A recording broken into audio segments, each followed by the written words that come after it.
B'Shem Hashem Na'aseh V'Natzliach. Shiur Torah, Baruch HaShem. We're happy to be back here in Miami. B'Reshut Harav. Thank you for having me. So, Baruch Hashem, we have a lot of news. We came back from a nice trip to Israel. We had a lot of shiurim over there, Baruch Hashem. There's a lot of hunger for Torah in Eretz Yisrael. But at the same token, there's a lot of people that are very, very far away from Hashem. And the reality of it is, the one common problem we have in America versus Israel and the rest of the world is that there's two big poisons in this generation. There's two big things that get people very, very far away from Hashem. One is ignorance, not knowing, and not thinking it's important enough to know. We spend 10 years going to special schools to learn for our careers, but we can't spend 1 hour finding out who Hashem is. All it takes an hour, you read a few things, you watch maybe a lecture, you can find out the truth of Torah. Obviously, you want to know more, it takes more time. You learn your whole life Torah, you still don't know that much. But the point is that to find the truth doesn't take that long. As Hashem says, if you're looking for me, you'll find me. So the problem is that we have the similar problem over there where most people just don't know. They heard there's something called Shabbat, they heard there's somebody called David HaMelech, Moshe Rabbeinu, but it's very strange how ignorant people are over there, because to me, okay, someone that lives in America, lives in France, lives in Canada, lives away from Eretz Yisrael, not knowing, you can understand why they don't know. They live far away from home. But when someone lives in Eretz HaKodesh, the Holy Land, and still doesn't know, it's mamash mind-boggling. And the reason for that is because even though we have modern Israel, and there's a lot of good things there, unfortunately the worst thing for Judaism is the Israeli government. Because the Israeli government does everything it possibly can to go against the Torah. So when I was a kid, and I was born in Israel before we came here 26 years ago, the first 10 years of my life we went to yeshiva, and but it wasn't difficult or expensive or anything. I mean, yeshiva, pretty much every other school was a religious school. It was rare to hear that there's a secular school somewhere, but What city did you grow up? Netanya. Netanya, yeah. Abichai? No, by Shoftim over there, in the next to Bekneset Drakar. And so there's a yeshiva there? There was a religious school. It's not it wasn't the highest yeshiva, but it was a yeshiva over there. It was a religious area. But again, to find a religious school was not a problem. In today's world, the religious schools is very rare. Why? Because a lot of the schools have turned into non-religious, and if you want to go to a religious school, you have to go far away. And many of the boys that are 15, 16, 17 years old actually have to live at the yeshiva. They have to travel and live there for the whole week, and they come back for Shabbat. Well, I have a grandson who's in Alon Shvut, and he stays there for a week. He lives in Tekoa, actually. But he goes there for the yeshiva. No, he's now in Kfar Etzion. Yeah, and he stays there for the whole week. He stays for he stays for the week. That's what's become the normal. And so over there, things have changed drastically in the last 26 years. I mean, many religious schools were closed. That's what you're saying? I don't know if they were closed or the not getting, maybe there's just more secular schools being opened. I'm not really sure how everything has changed. All I know is that, growing up religious, you have to make a much bigger effort to do that now than you did in the past. The Chinuch Hatzmai is quite widespread, I think. No, yeah. For the most part, yes. There's you don't have to go too far, no. Religion is everywhere. That's right. The problem is that there's a lot of things that are not religious enough. And for example, one of the things that I saw in Israel that was very strange to me is the whole issue of kosher. Many stores have a kosher sign on it, on the actual door. They have a kosher, but they're not kosher. Like, they have a kosher sign on the store, but the food is not kosher. Why? They decide to put a kosher sign.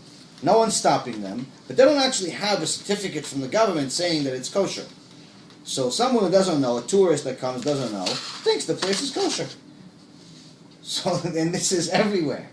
Not only that, there's many non-kosher places.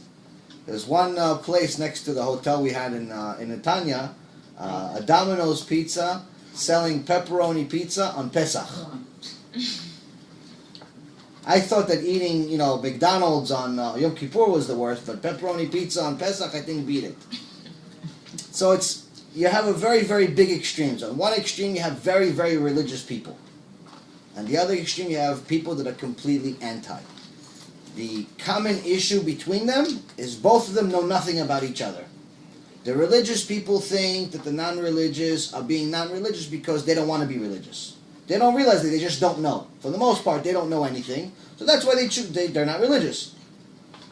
On the other hand, the non-religious people don't know anything about Torah, and they think that the religious people are just fanatic people. So there's constant kasach, constant issues between them. And that's also the same issue we have here in the sense that the ignorance in our generation is very, very widespread. Most people grow up thinking that the guy that was in the movie 40 years ago in the Ten Commandments, that's Moshe Rabbeinu, and the story of the Exodus, it happened exactly as it showed in the movie. And then they learned about Noah a few years ago when the movie came out, even though most of the movie is completely against the Torah. The fact is that they think that's who Noah is, and people learn Torah through movies. Oh my God. That's how they learn. Opening a book, not so much. And that's the common. Obviously, there are many people that are religious, many people that are learning Torah and are dedicating their life to Hashem. But for the most part, we have 80% of Am Yisrael is completely far away from Hashem, all the way to the point that 80% of Am Yisrael does not even know the significance of Shabbat. How do we know they don't know the significance of Shabbat? Because they still drive on Shabbat. They still violate Shabbat. Some of them drive to the Knesset, some of them drive to the beach. The point is they don't keep Shabbat. When Hashem says that the foundation of Judaism is Shabbat, and people are violating Shabbat, we have ourselves a problem. By the way, in Israel, which is the most popular day for the beach? Shabbat. No. Tisha B'Av. Oh, Tisha B'Av, yeah. Tisha, because they have a free. Many have a free day, so they go to the beach. Yeah, well, that's Tisha also B'Av. it's also it's one of the things of the government. The government is communism, pretty much. And even though they say it's democratic, Zionism was founded based on communism, really.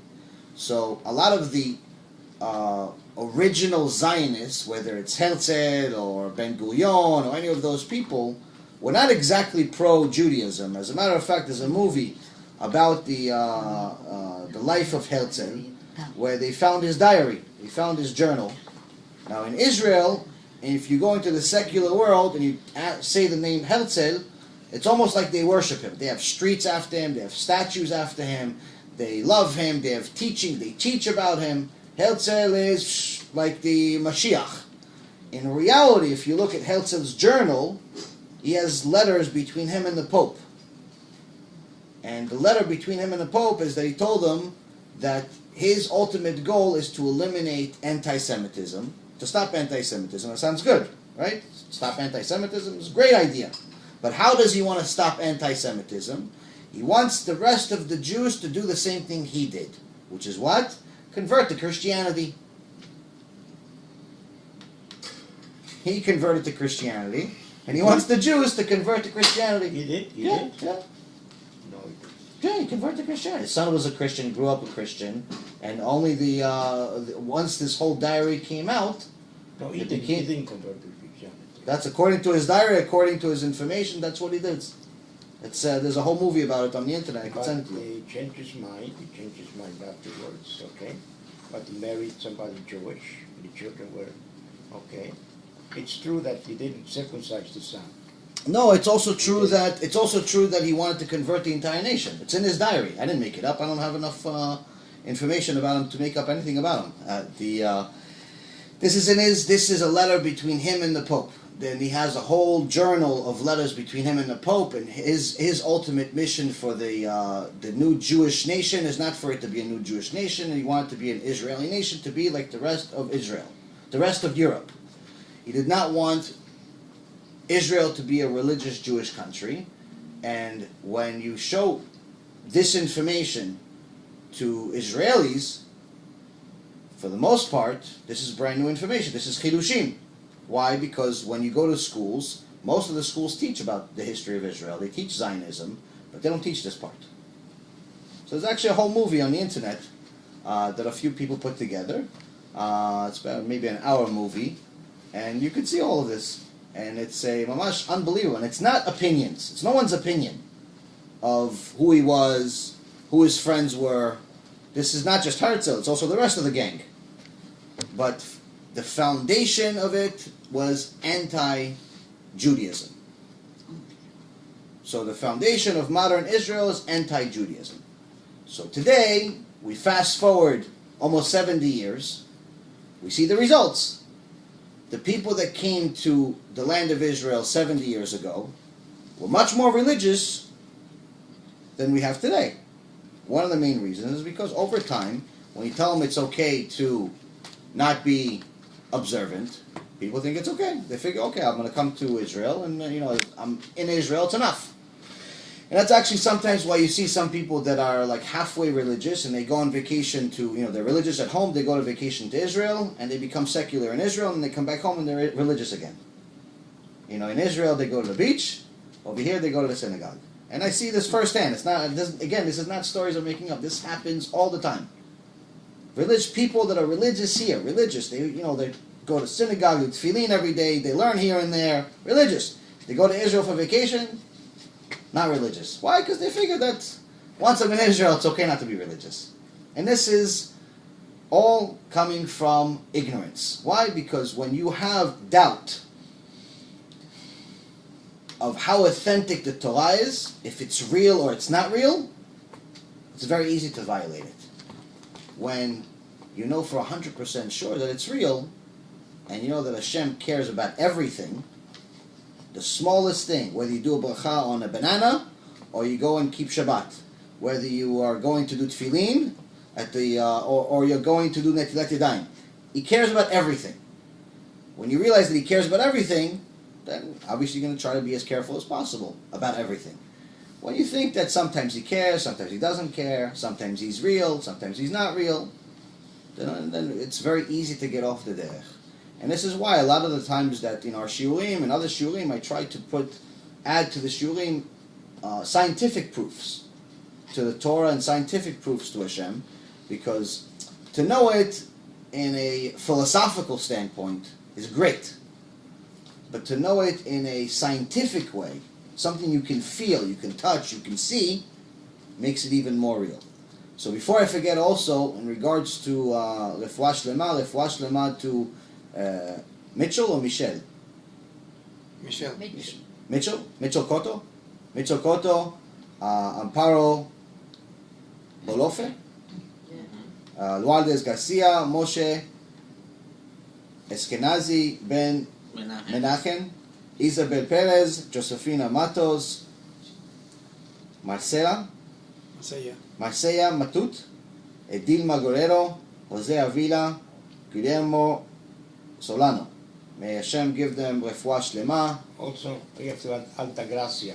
And refuah shlema to Alta Gracia. Also. Bezrat Hashem gives them refuah shlema, refuat nefesh, and refuat guf. We're in the month of Iyar, and Iyar, if you look at the Rashi Tevot, is Ani Hashem Rofecha. I am God, your healer. So it says that there's a special sgula for refuah shlema in the month of Iyar.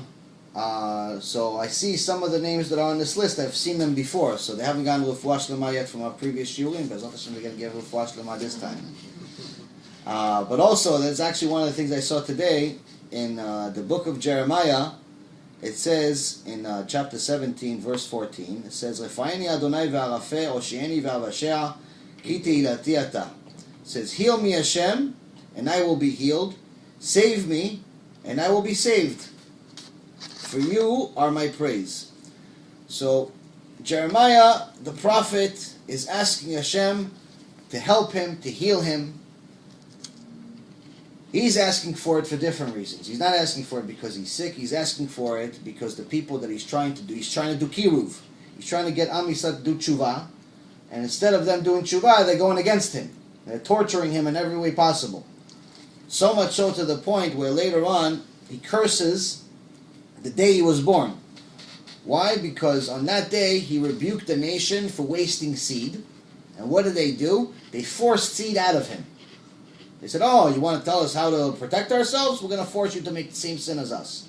So that day, he went to Hashem and he cursed the day he was born. So he's asking for Hashem to help him. I'm trying to help Am Yisrael do tshuva. Help me not suffer so much. Trying to do what you want. We, on the other hand, are asking for a different refuah. We're asking both for refuat nefesh and refuat guf. What's the difference between refuat nefesh and refuat guf? Obviously, guf, the body is, physically, and the nefesh is the soul. The problem is that when someone has a problem with his soul, they don't always know. If someone has a problem with they need to get healed spiritually, most of the time they don't know. If they're depressed, they think it's just bad luck. If they have some type of sad feeling, they think it's just because their girlfriend broke up with them, or their boyfriend broke up with them, or they saw a sad movie. People think that these emotional feelings that we have are usually a part of the circumstances that we live in.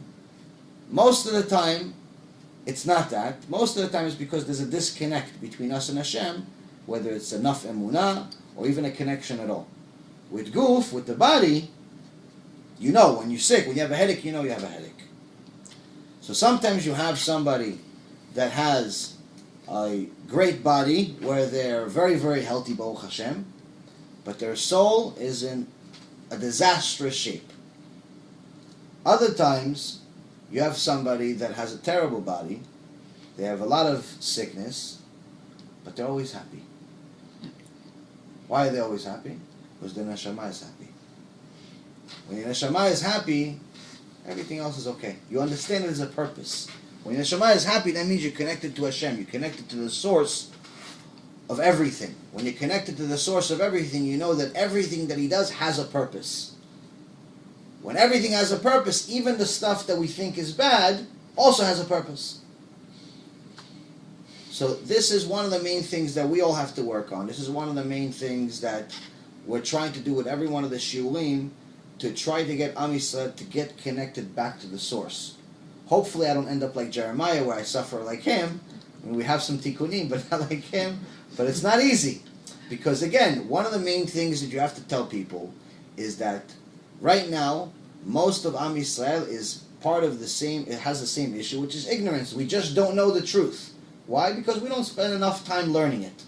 When you tell a Jewish person that if they violate Shabbat, they're cut off from the nation, according to Hashem, if you look at the Torah, you look at Parashat Kitisa, you look at the Shulchan Aruch, you look at the Gemara, they're not considered Jewish according to Judaism.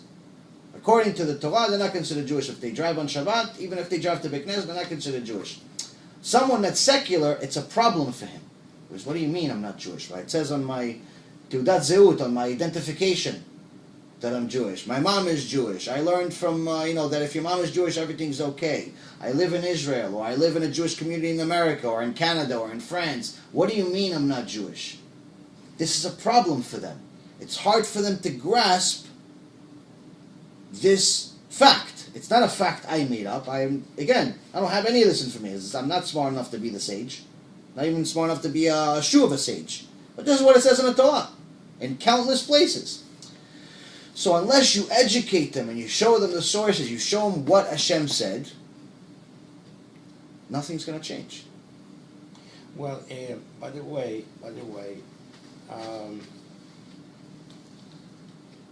I think if you're Mechalel Shabbat doesn't mean that you're not Jewish. Huh? You said it's not considered Jewish? Yes.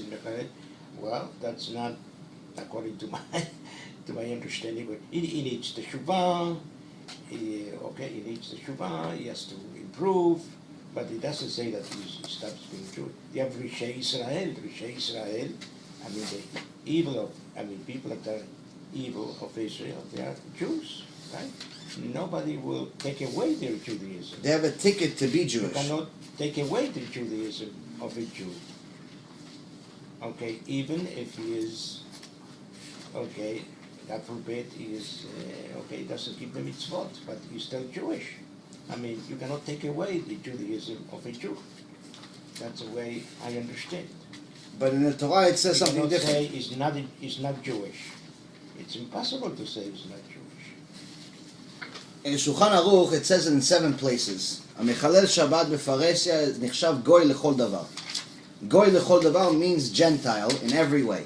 That means if he wants to do teshuvah, then he has to convert to Judaism No, again. he does not have to convert to So Judaism. it's here, so It's just- as, but it doesn't mean, he says as, but it doesn't mean that they are actually. He's He says- considered a goy.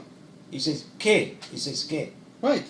nechshav, but it doesn't mean that he is mamish, a non-Jew. But he's actually worse than a non-Jew. To be worse than a non-Jew, I'm not so sure. What No, should he be? is, because But a when non-Jew, worse- no, he's in a worse situation. Why is he worse? Because a non-Jew that keeps the 7 mitzvot b'nei Noach and every mitzvah that is common sense, like respecting your parents, is not part of the 7 mitzvot of Noach. But it's common sense that you have to respect your parents, whether you're Jewish or not Jewish. So the non-Jews have to keep all of the 7 laws of Noach, plus the mitzvot that are common sense. So it's not just 7 mitzvot, really, it's more. The point is that if a non-Jew keeps the Noahide laws, he's considered part of Chasdei Umot Olam. He's part of the righteous people of the world. And they have a share of Olam Haba. They go to Olam Haba. Eov was not Jewish. Job was not Jewish. But he was a prophet. He was a tzaddik. And of course he has Chelek Olam Haba. And he has a part of the Torah is written about him. And there's many other non-Jews that are very, very righteous, and they're considered Chasdei Umot Olam. Someone that's a non-Jew but is following the laws of Gentiles in the Torah is considered a tzaddik. A Jew that does not follow the foundation of the Torah is considered a goy, but not a good one. He's considered a rasha. He's considered someone that's worse than a non-Jew that's not keeping, because the non-Jew is keeping. The Jew that's not keeping is in a lower situation, because the non-Jew that violates Shabbat, he's not violating anything because he's not obligated by Shabbat. As a matter of fact, the non-Jew is not allowed to keep Shabbat. It's a mitzvah that only the Jews were gifted by HaShem. So only if someone is in a process of conversion is he allowed to keep 99% of Shabbat until the last stage, when they have a date. They have a time of when they're going to actually finish the conversion. Then the rabbi is going to tell him that he's allowed to keep Shabbat 100%. But a non-Jew that keeps Shabbat and he's not in the process of conversion, he has no intention of converting, according to the Rambam, according to the sages, chayav mitah. It's a death penalty. He's bringing himself a death penalty. So he's not allowed to keep Shabbat if he's not in the process of converting. So a Jew that's not keeping Shabbat, if you look at Parashat Kitisa, in the Torah, literal Torah, so we don't have any confusion that this is coming from some midrash or some understanding or some type of interpretation. It's not interpretation at all. This is in Parashat Kitisa, where Hashem is telling us what happens to a Jew that violates Shabbat. And it says in the verse, Mot yumat v'nicheta nefesh me'amea. What's mot yumat v'nicheta nefesh me'amea? Mot means death. Yumat means upon death. V'nicheta nefesh me'amea means cut off from the nation. Now, if someone died, they can't die twice, right? So first death, we learn from Chazal that the first death means that it's a heavenly death, unless the Sanhedrin, the Jewish Beit Din of past years, is still around. In those days, they would actually kill them, which we learn in later on in the Torah from the first violator of Shabbat. His name was Tzlofchad. He violated Shabbat. After he violated Shabbat, Moses came to Hashem and he said, what do I do with him? Because he's actually righteous. He was righteous before he violated Shabbat. He was a tzaddik. According to Chazal, he was a tzaddik. Hashem says, kill him with the worst possible punishment in front of the entire nation. Which is the worst punishment? Skila. Skila. So now, when Tzlofchad violated the first violator of Shabbat. Now, this is not like 6 years after we got the Torah. This is 2 weeks after we got the Torah. First week, we all kept Shabbat. Second week, we had the first Mechalel Shabbat in history. So if you think about it, if Hashem was ever going to let it go, let's say, you know what? Let's not make such a big deal about Shabbat. He violated Shabbat, it's not such a big deal. Then you would say that if he was ever going to let it go, he would let it go as soon as we got the Torah in the beginning. You know, when you first get a car, if you're going to get, if someone's 17 years old, or in Florida, I think it's 15 years old, they get a car, and they get a bump, you know, they bump the car somewhere. The parents are not exactly that angry, because he just started driving. It's not the end of the world. But if he's been driving for 10 years and he smashed the car, it's a little bit more annoying, because you should have experience. You have 10 years driving experience. Same thing with Slofchad. He just got the Torah 2 weeks ago. Not even sure if he had enough time to read the Torah. But yet, 2 weeks after we got the Torah, he violated Shabbat. Hashem punishes him the same way as someone that's had the Torah for 3,300 years. So if he didn't let it go after 2 weeks, why is he going to let it go after 3,300 years? And this is evidence in the Torah itself. Makes sense. Now, when you have the punishments in the Torah, sometimes they're literal, sometimes they're figurative. But the point is that we know the significance of the mitzvot based on what does Hashem say about them. Now we know that when someone, in this week's Parashat Emor, someone kills, Hashem says death penalty. He killed somebody, he gets death penalty. He killed somebody, he dies. Eye for an eye. That's what we know. Someone violates Shabbat, you go to Parashat Kitisa, you go to chapter 31, verse 14. ושמרתם את השבת כי קודש היא לכם, מחלליה מות יומת כי כל העושה במלאכה ונכרתה הנפש ההיא מקרב עמיה. Okay, so we have 3 punishments here. Death in the murder, someone had murdered somebody, we have 1 punishment. He kills, he dies. With Shabbat, we have 3 punishments. We have mot, we have yumat, and we have v'nichreta nefesh ve'ameh. So mot means heavenly death. Why? Because we don't have the Sanhedrin anymore. We haven't had them for about 2,000 years.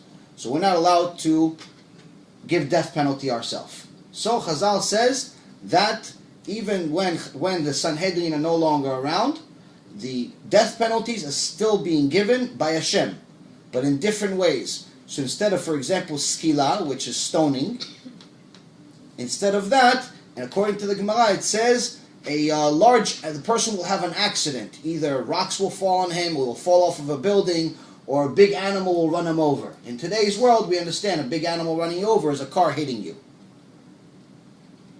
or things that are similar to that. That's skila. It's a heavenly penalty. So he already died. So what's the yumat? Okay, he died. What's the yumat? How could you die twice?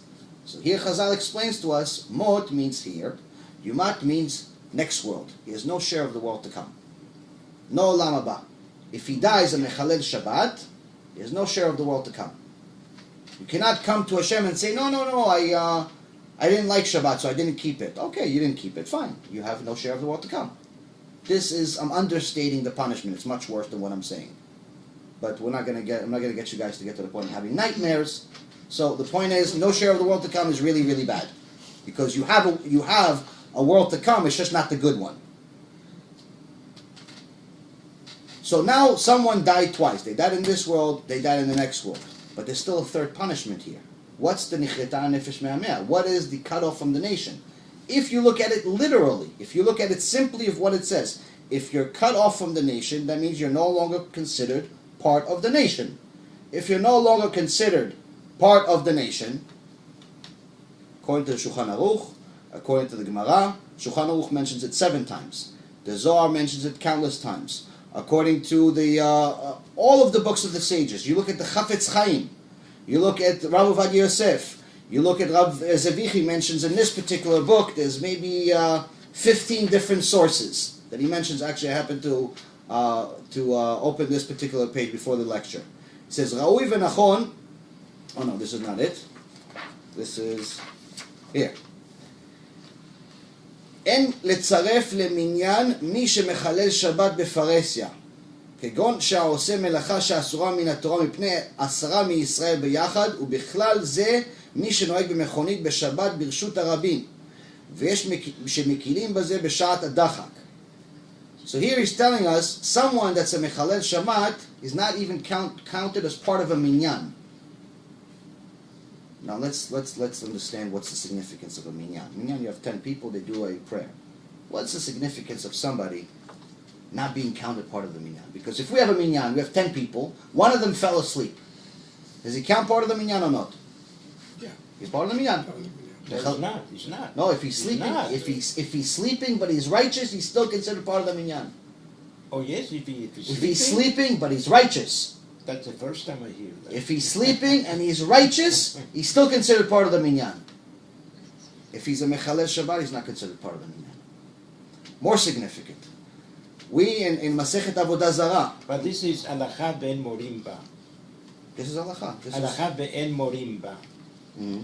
Because I would say that in most of the synagogues, I would say they will give him another. I would say they will count people for the halacha. Whether they follow it or not is a different story. 80, as we said in the beginning of the shiur, 80% of Am Yisrael are going against halacha. They're not keeping Shabbat.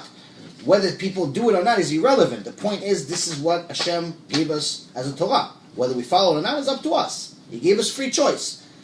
Everything comes from Hashem. Your parnasah comes from Hashem. Whether you're born or you die, comes from Hashem. Whether you have a good life or a bad life, comes from Hashem. You have children or not, comes from Hashem. Whether you're born male or female, comes from Hashem.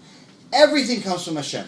Whether you're going to be rich or poor, comes from Hashem. Only one thing comes from you. Choice. To be righteous or not. Akol midei shamayim chutz mirat shamayim.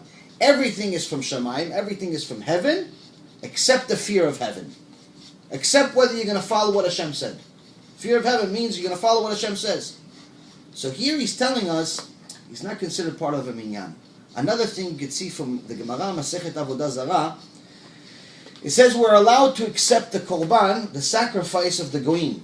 If the goyim want to bring a sacrifice in the Bet HaMikdash, Hashem's house on earth, when we had it 2,000 years ago, you're allowed to accept it. Even if the goy idol worships. So on the side, he does idol worship somewhere else, he brings a korban to Hashem, you're allowed to take it. He wants to give a korban to our God, fine. Mechalel Shabbat, Jewish, born Jewish, mother's Jewish, father's Jewish. Mechalel Shabbat, now I'll take his korban. Now I'll take his sacrifice. This is what Hashem said, not me. There's a part in the Torah that I read that when Hashem doesn't want sacrifice it from Rasha people, yes. They say the word I don't know Hebrew, so but it's the word he uses vomit. Yes, it's to'ava. Okay. To'ava means disgusting. Okay. Their prayer is disgusting, and so on. It says a lot of bad things about people that violate the words of Hashem and the Torah. The thing is that 50% of the Torah talks about the story, the Exodus, the wonderful mitzvot, the history of Am Yisrael, but the other half talks about the consequence of not doing it. Problem is that we don't learn that part. In most places, we don't learn about what it says in Parashat Bechukotai, Parashat Kitavo, all of these parashot where Hashem is telling us the consequence of not listening to Him. We don't learn so much about it. Why? Because of the second poison that I mentioned in the beginning. First poison I mentioned was ignorance. Second poison, political correctness. Being politically correct. Making sure that you're nice to people. And make sure that you worry about their feelings. No, I don't want to offend him, so I'm not going to tell him the truth. Yes, but if you're not going to tell him the truth, then he's going to continue making a mistake, and he's eating poison right now. Yes, but maybe he likes it. But he's poison. But maybe he likes the poison. Yeah, but he's going to die. Maybe that doesn't happen. This is the logic of political correctness. If you know that someone is doing something wrong, And you know what's going to harm them in the end? Being politically correct is the worst thing you can possibly be. It's evil. This, unfortunately, is the poison in our generation today. Everyone is so worried about people's feelings that they refuse to tell them the truth. Telling people what a mechalel Shabbat is, you're not going to hear too many rabbis talk about it. It's just not going to happen very often. Why? Because people get offended. If you tell people, like we just said now, someone that's not keeping Shabbat is not considered Jewish, it's offensive. People don't like to hear it. What do you mean I'm not Jewish? I go to the synagogue 3 times a year or even once a week. I buy stuff from the Judaica store. I donate to a synagogue. I go visit Eretz Yisrael once a year. Why? You're telling me just because I don't keep Shabbat and I don't keep the foundation of Judaism, everything else is worthless? Well, according to Chazal in the Gemara, if someone even found a patent, found a way to keep 612 out of 613 mitzvot. It's not possible, because we have 613 mitzvot plus 7 that the rabbis added, so 620 mitzvot. But it's not for one person to do, because out of the 620, some of them are just for women, some of them are just for men, some are just for Kohanim, some are just for the Bet HaMikdash, so no one person can be everything. But let's just say someone found a way to keep 612 out of 613, and the one he doesn't keep is Shabbat. According to Chazal, not me, according to Chazal, it's worthless. By the way, when it says Yumat, Mot Yumat, right? Mm-hmm. And Yumat is the Olam Haba. Yes. What does it mean, Yumat, referring to Olam Haba? No share of the world to come? That means he doesn't have a share. He doesn't have a share of the world to come. It means that he has a different share. That means the word Yumat, that he doesn't have a share, right? It means that he has something else. Instead of he's cut off from the next world, it means he goes to Gehenom forever. That's what it literally means. And this is the meaning of Yumat. In this particular verse, yes. The real details of it are much more significant than what I'm telling you guys. The punishment for Yumat, it's not just you either have Olam Haba or you have nothing. Like the atheists believe that you live in this world, you die, you turn to nothing. You turn to a tree. You turn into the ground. You turn into an apple or something. You know, your ashes go into the ground and you turn into nothing. Which reminds me of a story. There was one time a rabbi and his kid on a plane, and next to him was an atheist and his kid. The atheist was a scientist, very sophisticated, respected professor. And throughout the whole flight, it was a long flight, maybe like the flight I'm going to go to Australia for 25 hours. Be'ezrat Hashem. The whole flight, the professor's son is asking his dad for things all day. Abba, I'm hungry. Okay, so Abba, go get some food. Abba, I'm thirsty. So Abba, go get something to drink. Abba, I'm tired. So Abba, go get a cover.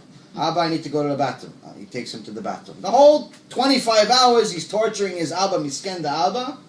He's constantly wants something from his Abba. The Abba his father can't even sleep for 5 minutes because the kid is constantly asking, oh, Abba, I'm bored. Abba, I'm this. Abba, Abba, Abba, Abba. My little girl, 11 months old, Baruch Hashem, she started saying Abba, so it's very exciting. It's very exciting. So anyway, on the other hand, the rabbi and his son, the whole ride is the opposite. The son says, Abba, do you want something to drink? Abba, you tired? I'm going to get you a cover. Abba, you hungry? I'll get you something to eat. Abba, you sure? He's constantly trying to help his Abba. So the scientist gets upset. He says, I don't understand. I'm a sophisticated, respected professor. I make $500,000 a year working at Harvard University. I write articles, I write books, I write this, I write that. And this little guy over here, this little rabbi over here, his son is his servant. How could it be? My son is this and this son is this. So he tells the rabbi, how did you do it? He goes, I didn't do anything at all. He says, you see, it's all the foundation. He says, what do you mean?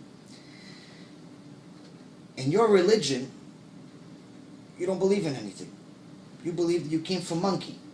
Right? He says, yeah, what do you mean? I believe everything starts from a cell, and the cell went through mitosis, which is a process of, and split into two, and then in mitosis again, eventually became the fish, and eventually became the lizard, and eventually became the monkey, and the monkey became human. It says, you see, in your religion, you are closer to the monkey than your son.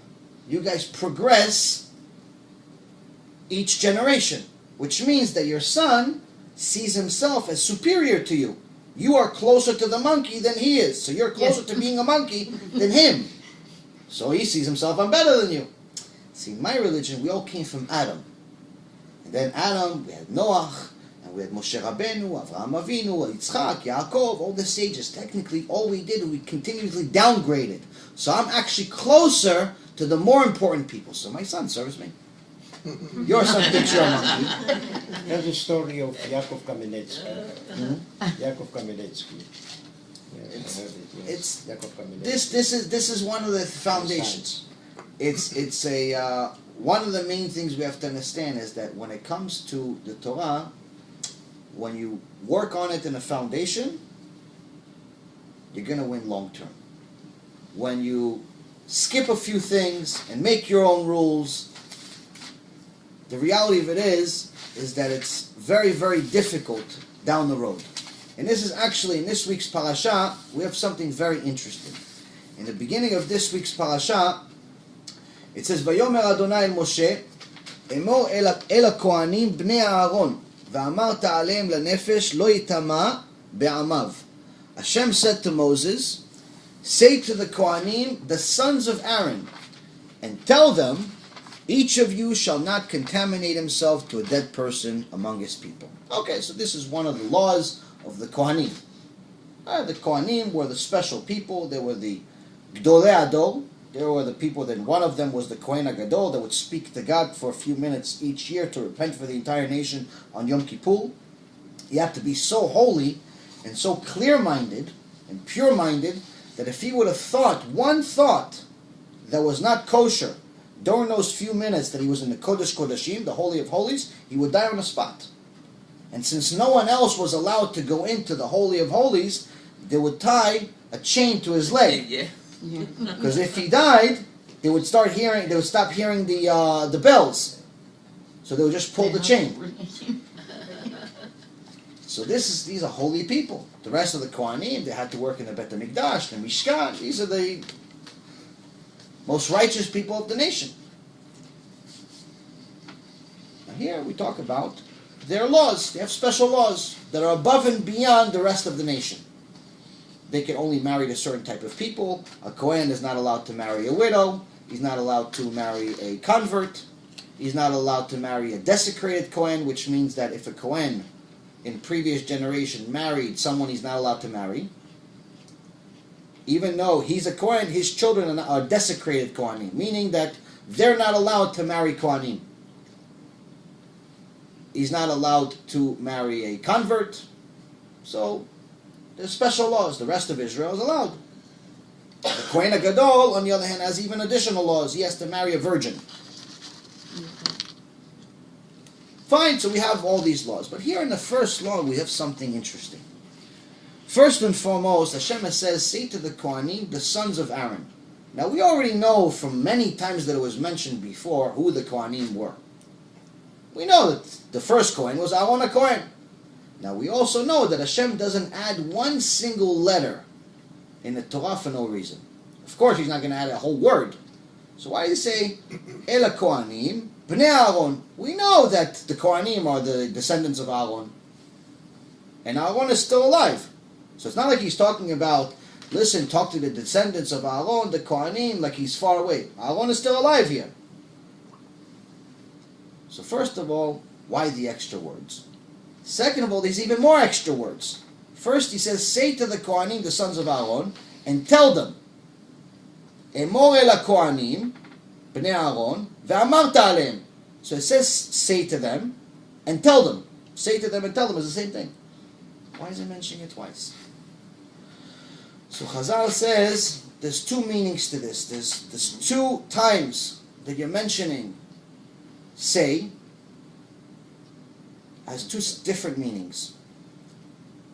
The first time, it says say to the Kohanim to teach their children.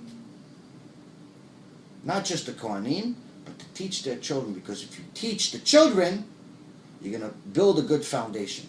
But if you don't teach the children, everything goes into the garbage. So much so, the Chafetz Chaim, one of the giants of previous generations, used to do kiruv. He would go into different towns to try to help people do tshuva, get closer to HaShem. But in those days we had more religious people, but still there would be certain towns there would be less religious people. But he says, one day I went to a town where everyone was Am Haaretz. Everyone was ignorant. The entire town was full of ignorant Jews. No one knew anything. And I gave drashot, I tried to make them stronger. At the end of Shabbat, I started overhearing people whispering behind me and talking. And everybody's saying, oh, I can't believe what a big sin the Chafetz Chaim made. I can't believe what a big sin the Gdol Ador, I'm sorry, not Chafetz Chaim, the Chatam Sofer made.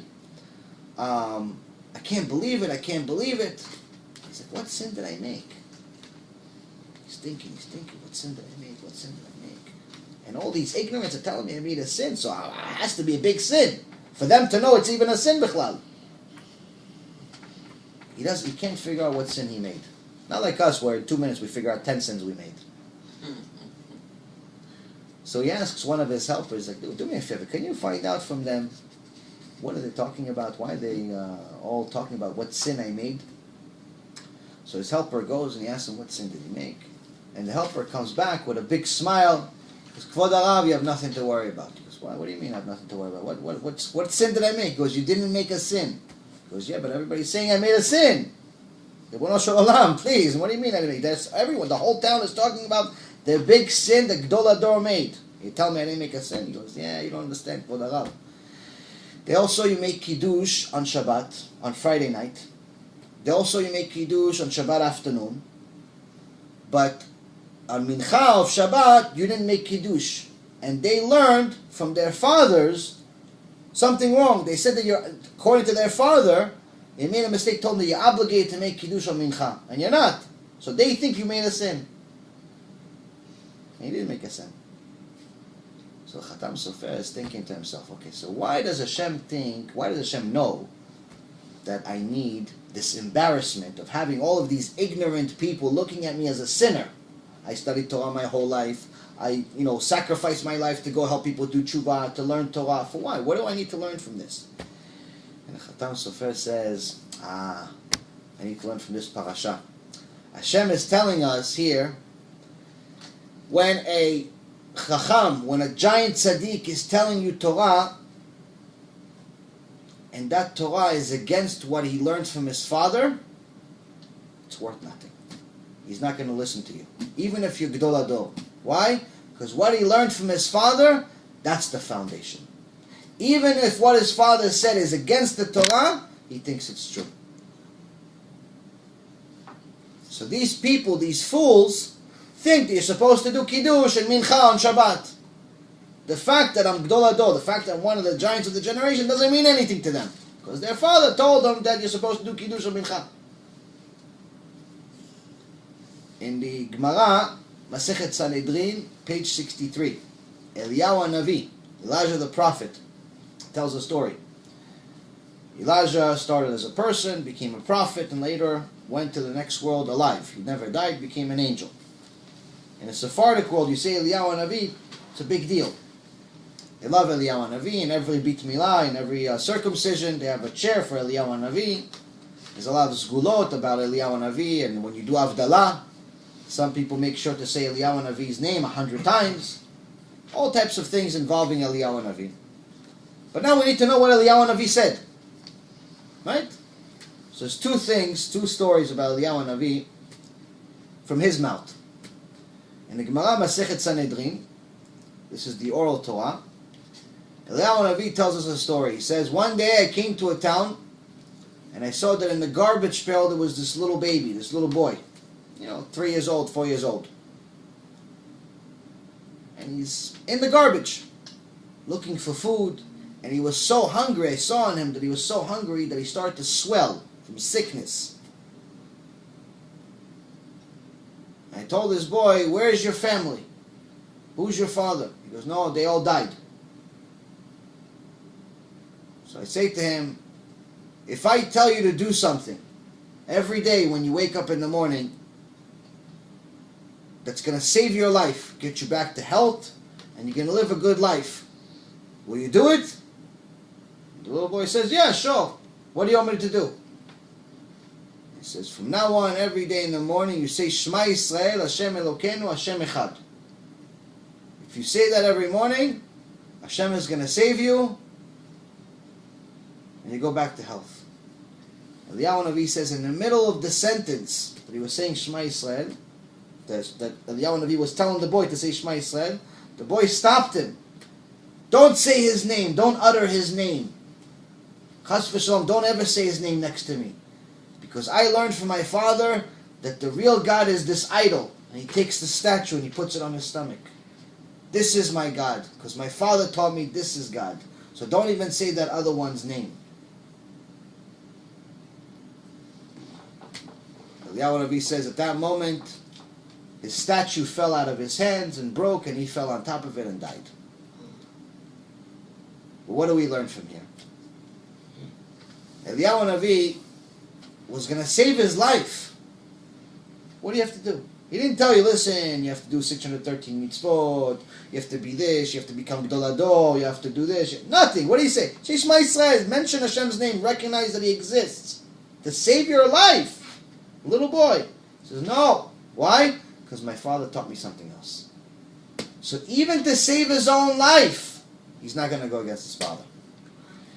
This is what Chazal is telling us over here. If you want your son or your daughter to have a chance, teach them when they're young. Why? Because the only other way that they're ever going to have a chance is going to tshuva. And doing tshuva, I can tell you from personal experience, is not easy. There's a lot of tikkunim, a lot of problems. It's very difficult to change your life, to even wake up, bechlal, to even want to do tshuva. You have to have some type of zchut avot or something. It's not easy to do tshuva, we all know. Change your life, all of a sudden you're not allowed to drive on Shabbat, all of a sudden you have to eat kosher, all of a sudden you have to separate from your wife, for half the month almost. All of a sudden you have to dress accordingly, you have to be modest, you have to speak a certain way, you have to learn something every day, you have to pray every day, you have to do all these different things you didn't want to do. Later on you want to do them. But in the beginning it's tough. When you come from Alma Deshika, you come from the world of lies and you go into this world, it's an adjustment, it's difficult. So if you don't want your child to go through that, do them a favor and don't send them to public school. Don't send them to the places that is full of non-Jews and make them think they're the same. They're not. That's what he's telling you in this pasuk, in this verse.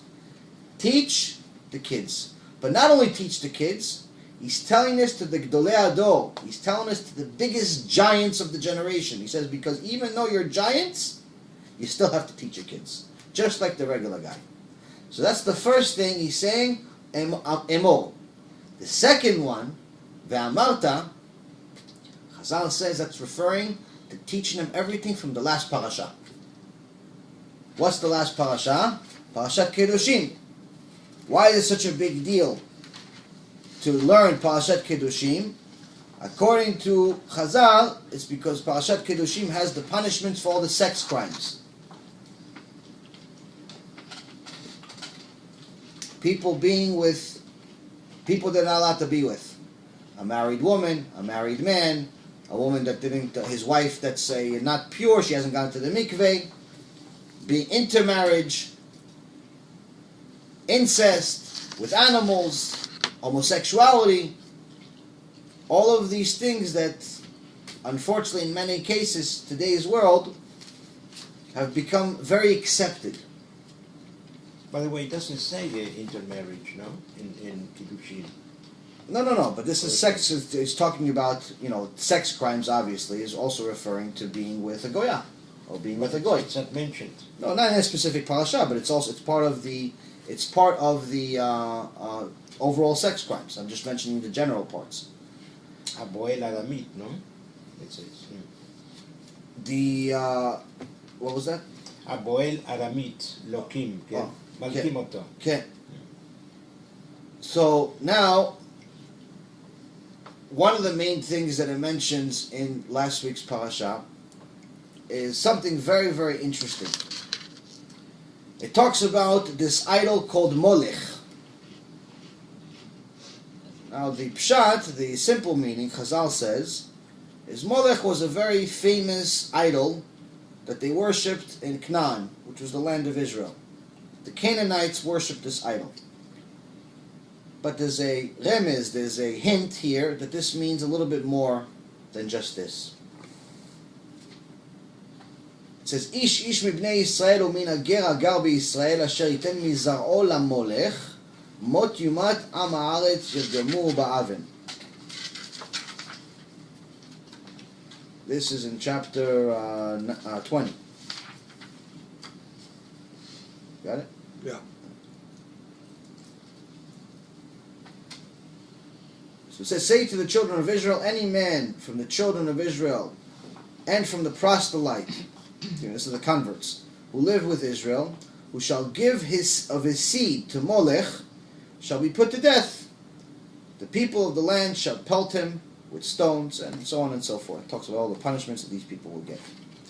But one thing that you would have is that unlike in the parasha that we're hearing, and in many other places in the Torah, when it's referring to the sons, the children of somebody, in most of the Torah it says banim or bnei. Like for example in this week's parasha it says Emor el kohanim bnei Aaron.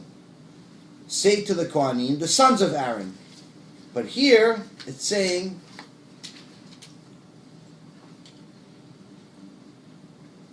say to the children of Israel if they would give their seed to Molech. Now the simple meaning means that the Zar'o means also sons. But Chazal says that this is actually not the same. What is it? He's talking about wasting seed, we talked about in the past. Zera is the root of the word Zar'o. So why Zar'o? Why Zera? Because this Molech, what will they do? How would they worship this idol? They worship this idol by taking their children and they would burn them for this idol, which is not very different than someone that's wasting seed. Someone that's wasting seed is in essence doing the same thing. When they're taking their kids, they're burning the kids. It's a horrendous situation to even think about, but the process is very, very similar. Heat, and eventually the soul comes out. Wasting seed is the same thing. Someone that's wasting seed, their body becomes hot. That's the good feeling, the so-called good feeling. And then souls come out. So this is one of the hints of one of the issues in regards to wasting seed, also in last week's parasha. But again, the HaShem is telling us that, number one, we have to teach our kids when they're still young. And number two, the laws and the punishments are something that's very, very critical. And the reason why to teach the punishments is very critical is not necessarily because you want people to have nightmares. It's not necessarily because you want people to never come back to a Shiur Torah because it was so scary. It's because if someone doesn't understand that there's a price for everything, then there's no reason for them to change. If they go to a restaurant and they look at the menu and there's no prices on the menu, they say, oh, you know what, just give me everything. But if the waiter says, oh, by the way, if you turn it around, you'll see the price for everything. And after he turns around the menu, he sees that every single thing on the menu is $100. So now, instead of it being free, it became $5,000. Is he still going to order it? No. Why? Because he doesn't want to spend $5,000. He goes, no, you know what, just give me one. I'll spend $100 or $50. Why? Because he knows the price. If we know the price of what Shabbat means, what tefillin means, what intermarriage means, what wasting seed means, we know the price of it, then we can make an educated decision of what we want to do. I can't tell you that every single person that would find out the price is going to do it. But at least whatever they're going to do is going to be educated. If you knew that if you drive 150 miles an hour on the I-95, you're going to lose your license and you're going to get a ticket for $5,000, you're more likely not to drive 150 miles an hour than if no one ever told you what it means. Because now you know the cost. Maybe you'll still drive 150 miles an hour, but at least you'll know what happens. So, this is one of the main things that we've talked about in previous shiurim. Whether you can handle it, or anyone that's watching a shiurim can handle it or not handle it, it's not my problem. Why? Because if Hashem wanted to be a secret, He wouldn't put it in the Torah. If He wanted to be a mystical, He put it in the Zohar. The part of the Torah that's very mystical, that very, very few people can actually ever learn and understand what it means. As a matter of fact, next to Rav Ephraim, that I spent time with in Jerusalem, right next to his house, there's a mental institution. A huge, huge facility. It's all locked with gates and so on. A huge mental institution. This is in Jerusalem. Most of the patients, many of the patients I would say, who are they? It's people that learn Zohar before their time. Oh my God. They went crazy. Mehmet, not joking. It's a real hospital. I saw it. You can't just go into the mystical part of Judaism thinking, oh yeah, I'll do it. That's why also anyone that ever heard about these Kabbalah centers, you're never allowed in those places. First of all, it's not real Kabbalah. Second of all, they don't teach Torah as Torah. They take things out, and it's mamash against the Torah. The point being is that Kabbalah, Zohar, it's not for the average people. This is the mystical part of the Torah because Hashem wanted to remain that way.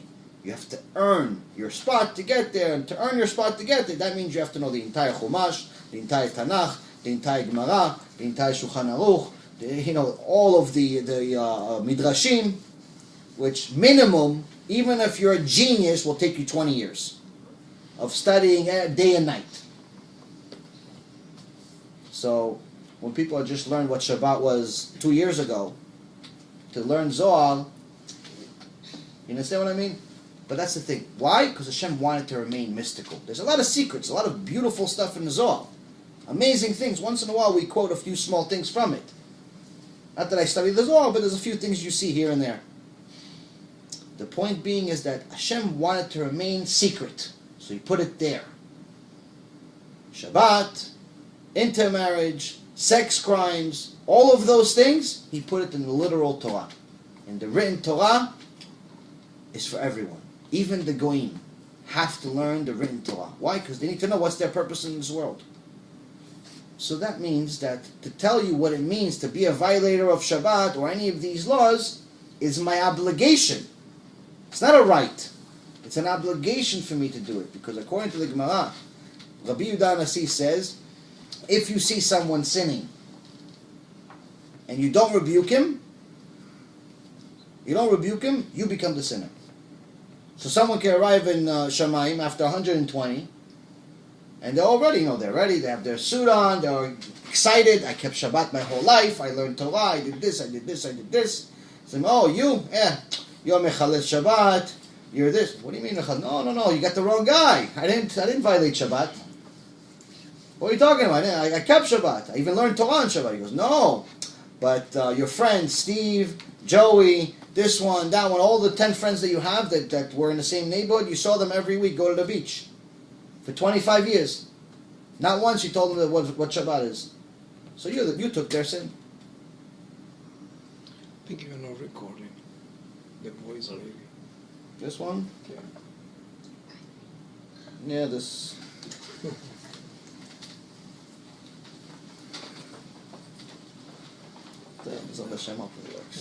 This camera is constantly giving me problems. Actually, one of the miracles we had in Israel, again, I used the two cameras. The last lecture was a very powerful lecture in Netanya. Maybe like 50, 60 guys, most of them soldiers. And most of them secular, complete secular. And Baruch Hashem, a lot of people started doing tshuva immediately after the lecture. They were very happy. It's very, very good turnout. But in the middle of the lecture, I realized that I didn't turn the regular iPad camera on. In the middle of the lecture, I forgot to press the play, the record button. And then at the end of the lecture, actually after that, I realized that this camera just shut off in the middle of the lecture. So, Baruch Hashem, I said, okay, so maybe I have this one, and I have the first half from that one. So I was happy. I'm like, okay, so I have the first half, and I have the second half on this one. So hopefully it works out. But then I found out that I forgot to connect the microphone.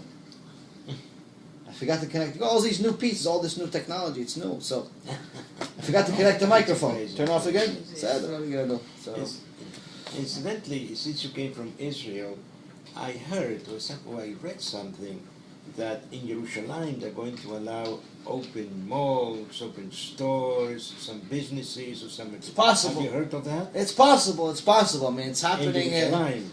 I don't know if it's necessarily going to happen in Yerushalayim. It's possible because again, they're trying to do everything they can to go against the religious people. I mean, the Avrechim are suffering now. All the people that are learning Torah all day, they're literally before this recent election, they were fining them for not working because they were going to learn in Kollel. They would actually give them a fine because they're not working. So it's a lot of anti-religion stuff over there.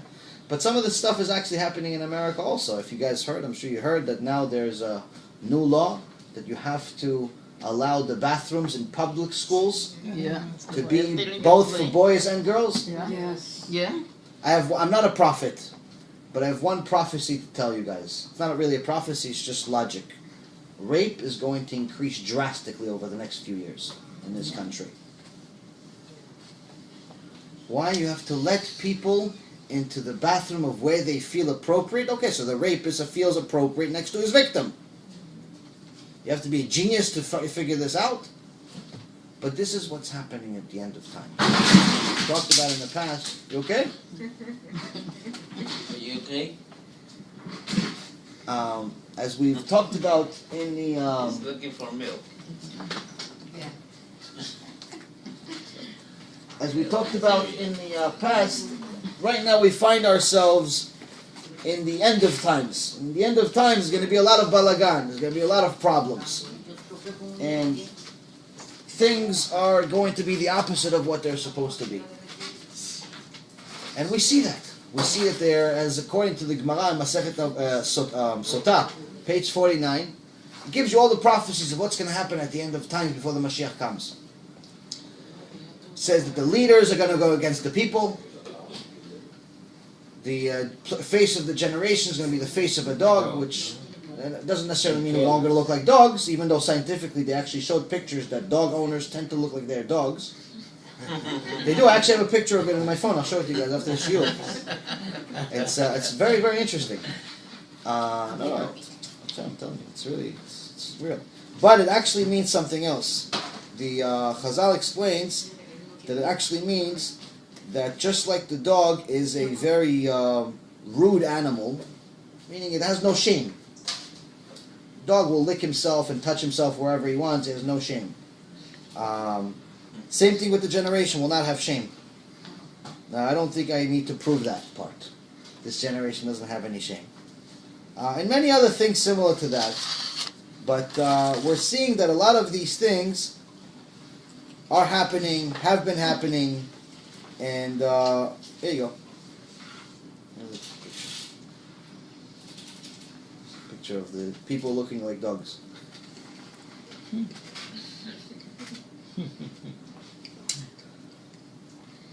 But one of the main things we see is that the government, the leaders are going to go against their own people, and the ones that rebuke, the ones that say the truth, are going to be hated.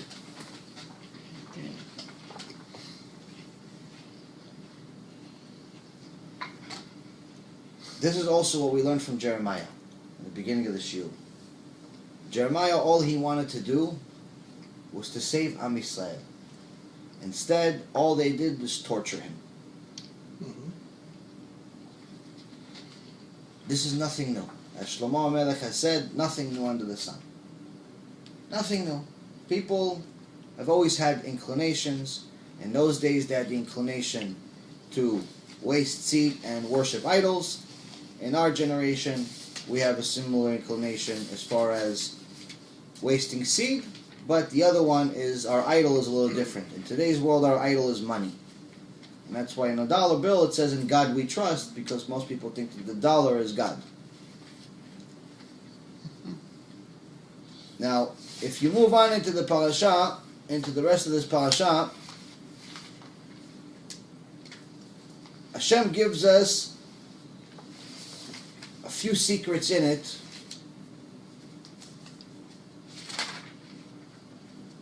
of how to get to a point where you can make your tshuva much easier. You can make your life much easier, and you could also get yourself the next world to be much nicer. Now, after talking about all the korbanot, all the different special mitzvot the Kohanim are going to do, in chapter 22, verse 32,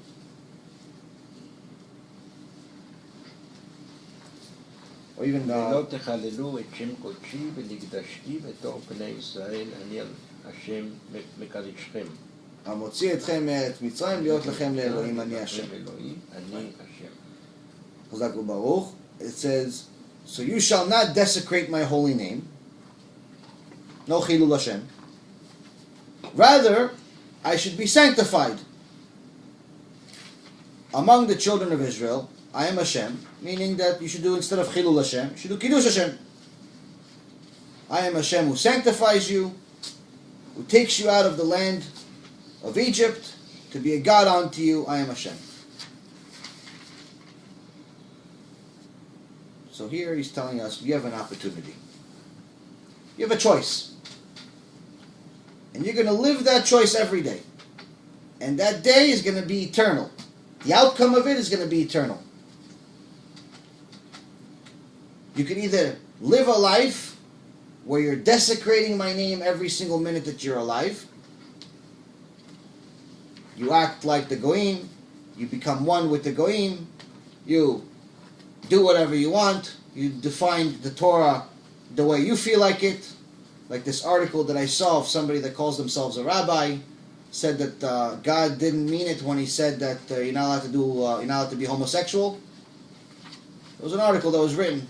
Someone calls himself a rabbi. He's not really a rabbi according to the Torah, but the point is that he says that when God wrote about homosexuality not being allowed, I don't think he meant it. So if he didn't mean it, how do you know he meant the Shabbat then? How do you know he meant that he took us out of Egypt? Maybe he took us out of Harlem. How do you know the entire Torah is valid? Didn't mean anything, that's right. The whole Torah goes into the garbage, Hashem Yirachem. But this was a conservative rabbi that wrote an article, and he was the definition of Chilul Hashem. Why Chilul Hashem? Why is it such a big deal that he wrote this article that Hashem maybe he didn't mean it? Or according to him, he definitely didn't mean it. Because he says that, gay people, homosexuals are miskenim, they're poor people, they're miserable people, which, by the way, homosexuals will not agree with him. They consider themselves proud. They consider themselves very good. They don't consider themselves miserable. But let's say he's right. Let's say he's right. They're poor, they're miserable, they're this, they're that. So Hashem doesn't want to pick on them. So he wrote this article. But why is it such a big problem that he wrote this article and not somebody else? Because there's many things written against Judaism every day. I mean, when they republished Hitler, Ymach Shemo V'Zichro, his book, in the last few months, they republished it again the first time in 70 years, even though it's been available for free for many years on the internet. They republished the book. It sold out within a few hours in the stores. Sold out. Thousands and thousands of copies sold out in seconds. So, which means that there's a lot of people that agree with him. So there's many things written about Judaism all the time.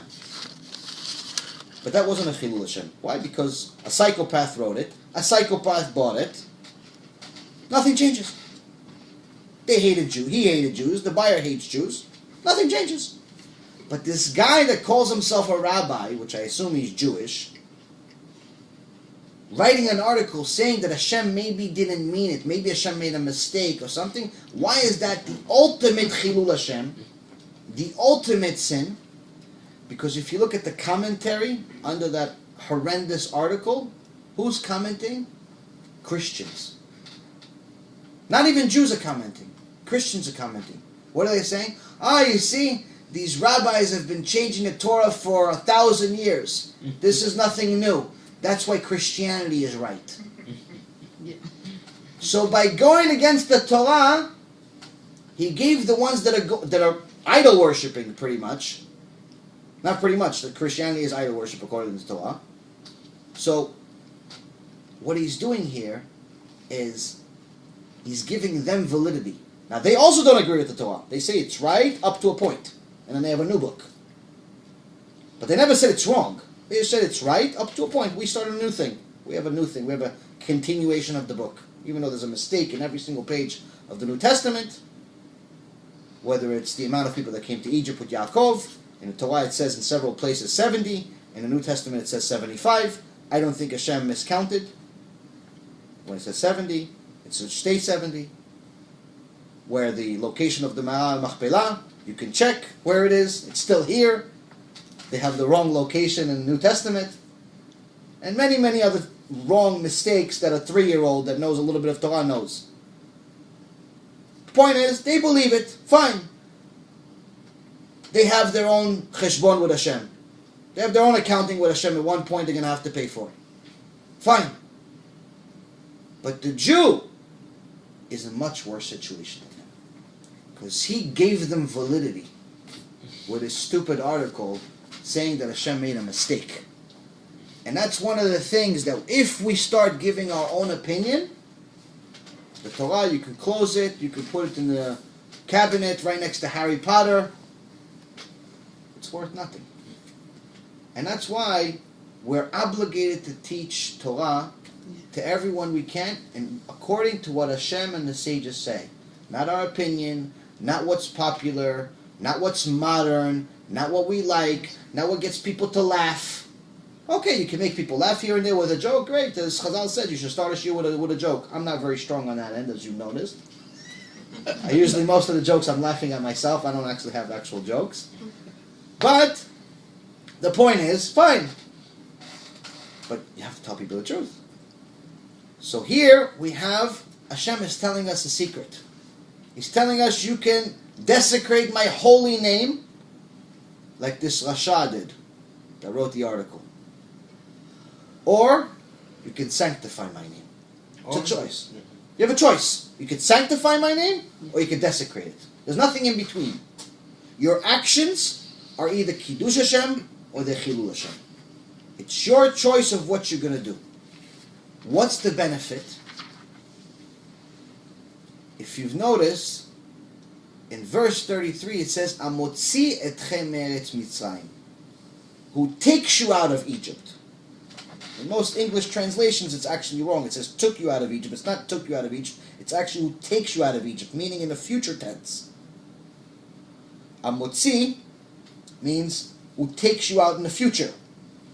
But if you notice in other parts of the Torah, it says, I am Hashem that took you out of Egypt. We say it in Kriyat Shema, at the end of Kriyat Shema, where the tzitzit, Hotzeti etchem me'eretz Mitzrayim, I took you out of Egypt. But here it says, Amotzi, meaning I will take you out of Egypt in the future. Why would he take you out of Egypt in the future? Why would he give you salvation in so many words? Because you're sanctifying his name. If you desecrate his name, somewhere else you're going to be. But if you sanctify his name, like he says here, he's going to take you out of Egypt. And this is one of the most important things that someone needs to understand, because all of that, either sanctifying his name or desecrating his name, starts at home. It starts with the person you see when you look in the mirror, and it starts with the people that are next to them. These little ones, it starts with them. Your kids are either going to be a Kiddush Hashem or a Chilul Hashem. Why? Because if your kid goes, even if they go to a religious school, like some people send their kids to religious school, but then they come home, they're secular. So they go to religious school, they wear the tzitzit, they wear the kippah, or the girl wears the dress. As soon as they come home, they put the tank top, the shorts in, the tzitzit and the kippah go into the drawer, and they do, they do everything that the rest of the people in the world are doing. But this is not yet a chilul, no? It's a chilul. It's not a chilul. It's not a chilul Hashem as far as where what the kid is doing himself. What ends up happening, the outcome of this kid is going to end up being a Chilul. Why? Because the kid is going to end up growing up confused. Yeah. Why is he confused? He says, listen, Abba and Ima, Mom and Dad, don't keep anything. When I get home, they tell me to put my tank top on, to put my shorts on, to go hang out in the pool, to go walk around with a bathing suit for a girl, to go to the beach, to go to the mall, to do all these things that the rest of the world is doing. In school, I'm religious. So really what school is just a uniform. Why? Because Abba, as we learned in the beginning of the Shiur from the Kohanim, Abba is always number one. He's much, much bigger. He's much, much more important than my rabbi. My rabbi is just extreme. He's this crazy guy that has a beard and a hat. Osam bin Laden also had a beard. Maybe he's like him. He's a rabbi. He's just a teacher. So like the Christians have school for the kids, they have a uniform also. So he looks at the tzitzit and the kippah as a uniform. Nothing significant. Nothing to connect him to Hashem. Why? Because his real life is when he's home, not when he's in school. So the outcome of this little kid is going to end up being a Chilul Hashem. Why? Because you're going to see that little by little, the kid is going to grow up very, very confused, eventually realize that he has to pick a side. 99% of the time he's going to pick the parent side, unless he has a very, very special personality. And then when he comes home with a non-Jewish girlfriend, and he tells the parents that he wants to marry her, no, you're not allowed. Why am I not allowed? I was hanging out with her for the last 15 years. You never said anything. And this is why intermarriage is so high right now. It's higher than it's ever been in history. In some places in America, it's over 85% intermarriage. Why? Because we see ourselves the same as them. Not saying that, Baruch Hashem, I'm helping many, many non-Jews convert, become Noahites. In many cases, I like the non-Jews more than most Jews. But if you're already born Jewish, you have to understand that you have a different purpose. You were chosen for a reason. You cannot say that you and Joey from Texas are the same. If Joey becomes Jewish, he becomes even better than you, actually. Convert is considered higher than a natural-born Jew. But if he stays a Noahide, it's also great. But a Jew is always higher. Why? Because a Jew has to do more mitzvot. So when we do mitzvot, we connect to Hashem. When we don't do mitzvot, we're, in essence, going against Hashem. Next part of the parasha, and we'll finish.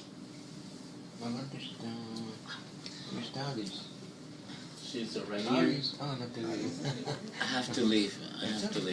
I know you told me. Back and, Thank you. You know, like that.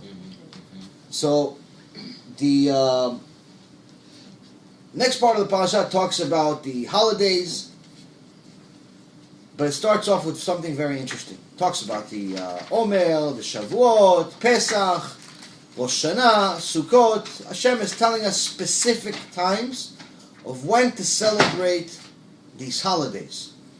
In chapter 23 it says, Hashem said to Moses, saying, speak to the children of Israel and say to them, Hashem appointed festivals that you are to designate as holy convocations. These are my appointed festivals. So he's telling us, these are my holidays. So you need to know what these holidays are, and if you look further, you'll see he's giving us specific times of when to celebrate those holidays. You can't just celebrate them whenever you want. But the next verse is a little different than we expect. He talks about festivals, but then the next verse it says, for 6 days labor may be done, and the 7th day is a day of complete rest, a holy convocation. You should not do any work. It is a Sabbath for Hashem in all your dwelling places. So before he mentioned all the holiest holidays of the year, the most special times of the year, he says, wait a minute. Number one holiday of the year is what? Shabbat. Before all the holidays, you need to know the number one holiday of the year is Shabbat. How do we know Shabbat is higher than all of them?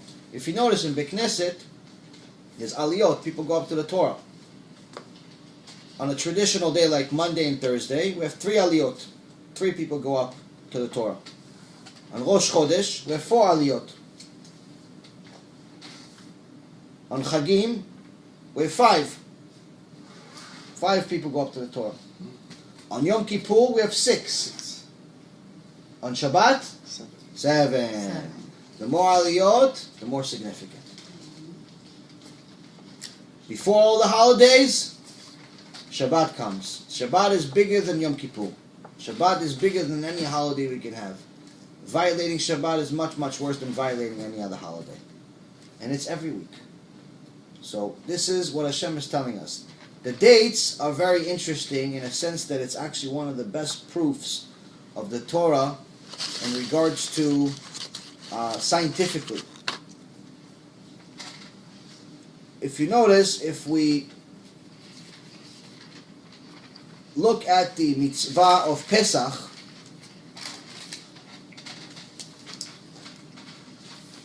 which is right after Shabbat, Hashem is telling us that this Pesach is in the first month, which is Nisan. The biblical first month is Nisan. The first month that we use is Tishrei, though. But according to the Torah, the first month of the year is Nisan, and the reason why is because Nisan is when we came out of Egypt.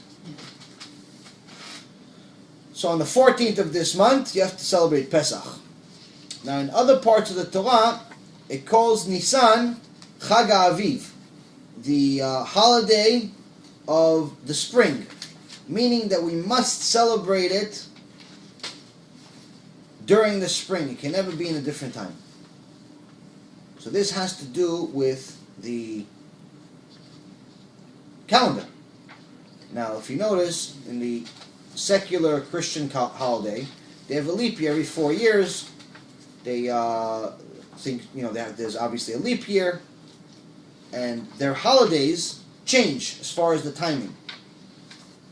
In the Islam, it's even worse. Sometimes the holidays are actually in the spring, and their holidays are in the winter. In Judaism, the holidays are always in exactly the same time, same exact date. And the reason why is because our calendar works differently. The Hebrew calendar works differently than the secular or Christian calendar. And one of the reasons is because of Hillel. Hillel, the grandson of Hillel HaZaken, put together the Hebrew calendar, which is mamash a genius design. But he also got this wisdom not from himself, he got it from Moses in Mount Sinai. Because before Hillel, what we would do is we would look for the moon to know when it's a new month. Whenever the moon would appear for the first time, we would know that's a new month. So before Hillel, before we had the calendar, there would be different people standing at top of mountains looking for the new moon. And then if the new moon came out, they would send messengers to the Sanhedrin, to the judicial court, and tell them, please announce it's a new month. Why is it significant to know when it's a new month? Because in order for us to know the exact timing of our holidays, we need to know when the new month is. Because Hashem is telling us specifically, you have to celebrate Pesach on the 14th of Nisan. You have to celebrate Rosh Hashanah on the 1st of Tishrei. You have to celebrate Kippurim on the 10th. It starts on the 9th. So you need to know exactly when those days. You can't just do Pesach on the 11th. Just because you feel like it one year. You know what? I want to go on vacation early. Let me start Pesach a little early. Or you know what? I don't feel like celebrating Pesach right now. Let me start it next month. Can't decide your own thing. This is also part of the reason of why non-Jews are not allowed to keep Shabbat. According to the Rambam, the foundation of why a non-Jew is not allowed to keep Shabbat unless they're in the process of conversion, the reason why is because they're not allowed to invent their own holidays. They're not allowed to invent their own laws from the Torah. Meaning they can't take a law of the Torah and just apply it to their life because they like it. Whatever the Torah says, that's what it is. You can't change it. So when a Jew keeps Shabbat, he's obligated to. When a non-Jew is keeping it because he just likes Shabbat, he wants to take a vacation once a week, he's in essence creating a new religion. This is actually, we said in one of our Chiddushim, anyone that's not in the WhatsApp group, you're really missing out. It's a really popular group and there's a lot of good shiurim. We do the audio. So a few times a week, we do like a 15-minute shiur that's on that group, and we talked about it a few times. But anyway, going back to this calendar, what's the significance of this calendar? In the Gemara, in the tractate of Rosh Hashanah, page 25, it says a story that 200 people came to the Sanhedrin, and spoke to Rabban Gamliel.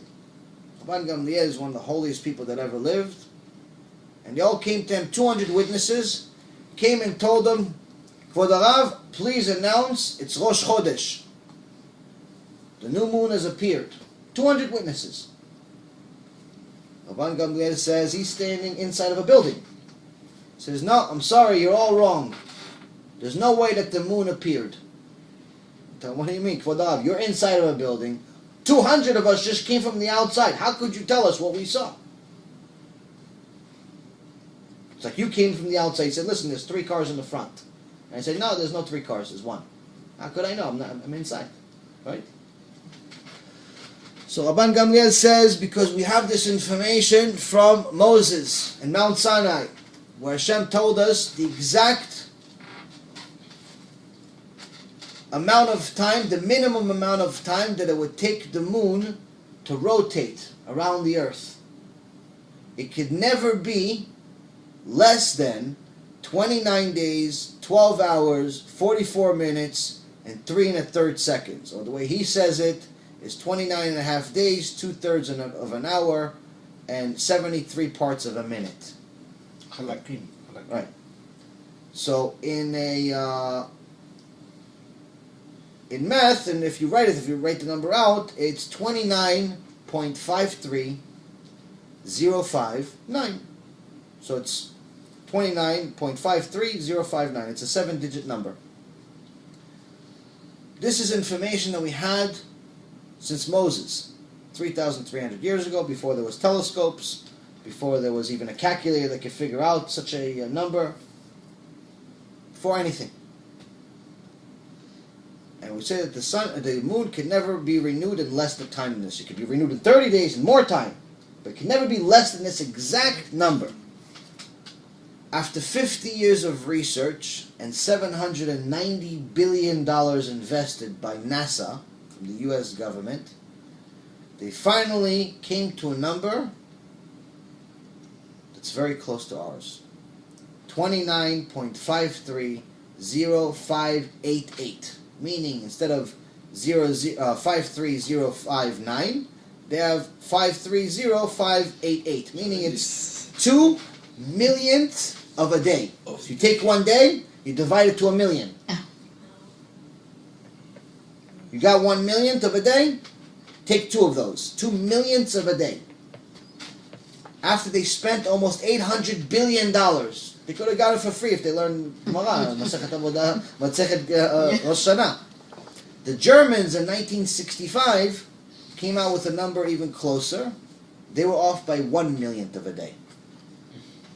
25.530589 instead of 0.9, 89.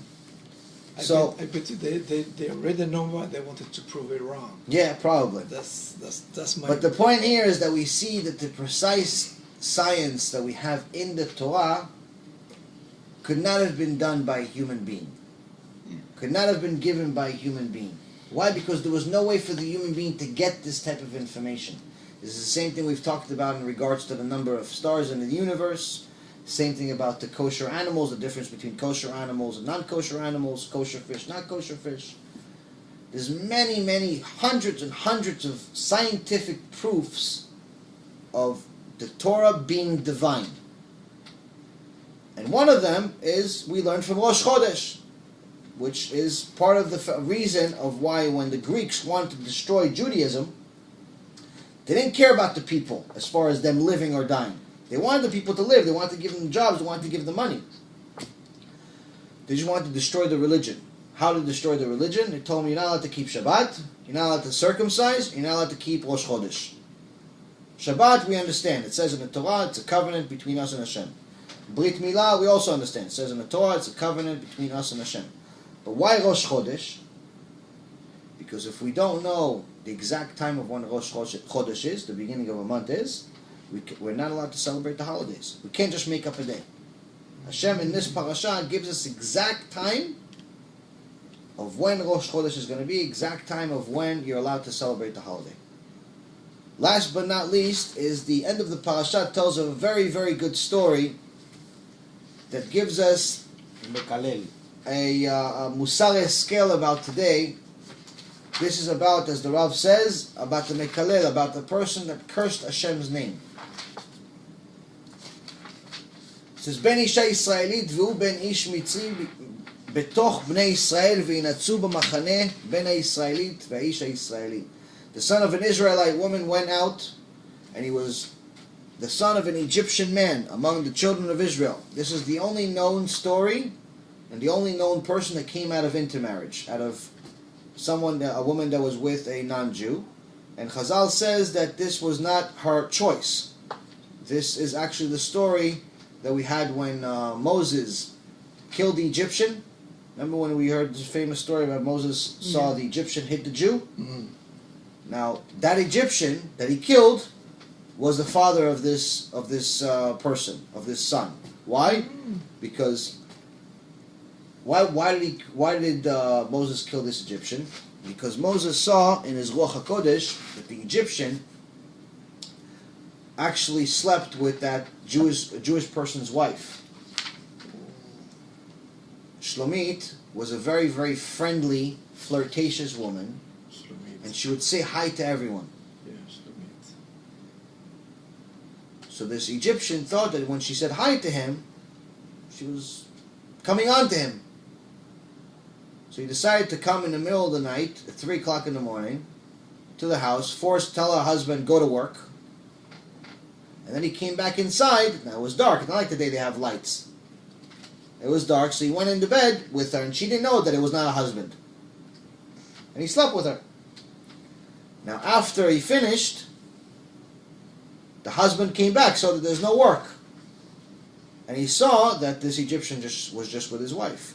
So then, the Egyptian, every time he saw this Jew, he was embarrassed, because he knows what happened. He knows what I did with his wife. So he started torturing, started making him work harder, and started beating him up. And that's why, when Moses saw him, he decided to kill him right away, because he knows that this is a wicked, very, very wicked person. But nonetheless, what ended up happening is that a son came out of this event, and this son was not welcomed by any of the tribes, because even though his mother, as according to the Parashat, it says his mother, Shlomit, was from the tribe of Dan, the tribes come from the father. So the father is Egyptian, he's not from any tribe. He's a dead Egyptian. So when he went to the tribe of Dan, they said, no, you're not welcome here.